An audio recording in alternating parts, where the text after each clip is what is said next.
99% of people fail because they quit before they get what they want. That's the truth.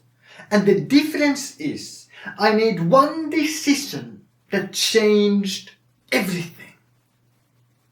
No feelings, no excuses, no weather to control me, no circumstances. Nothing else matters except doing what the absolute best version of me would do, without exception, every single time. And that is why I never stop moving forward. For example, I have not skipped a single workout for 3 years. Not one. I have not cheated on my diet even once.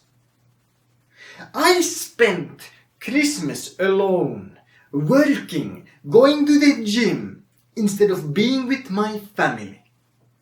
And then people ask me, how do you have such a great physique? How do you achieve it all and do it all?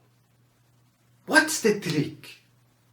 Well, the trick is, I work harder than you can even fathom, for a longer duration of time than you will believe, and with a consistency that is unmatched.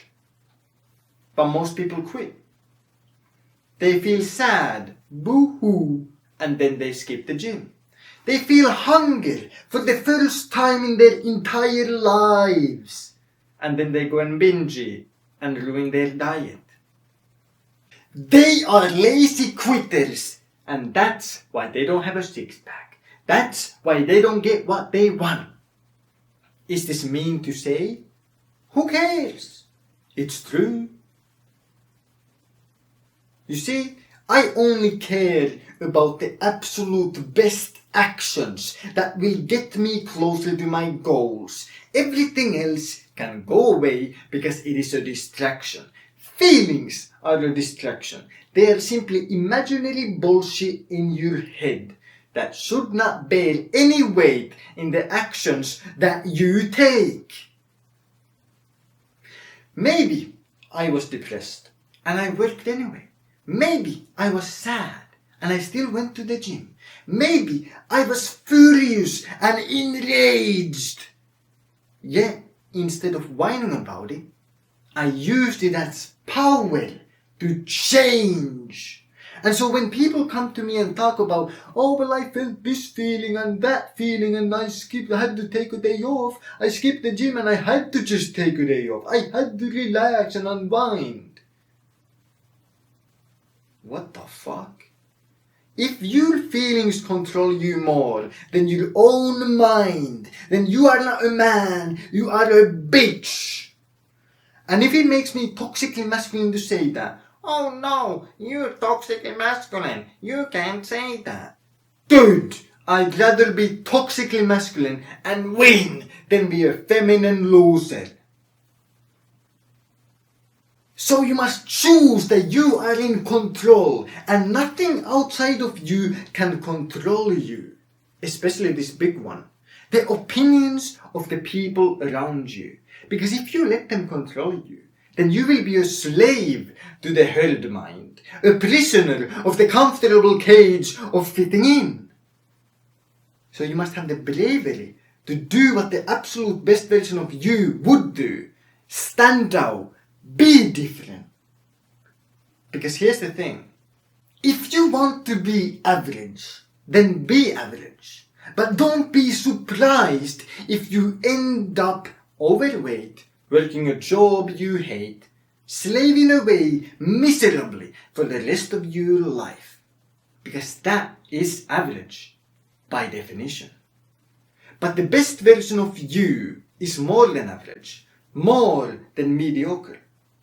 And so, if you simply believe and choose to become that version of you, you can escape.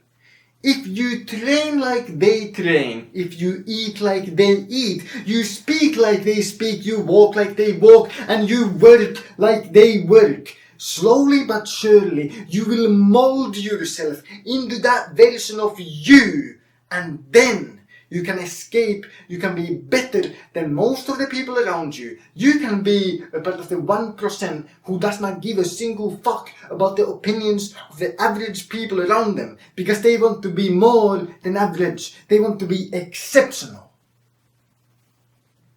You see, Napoleon was a mere mortal. Alexander the Great was just a man.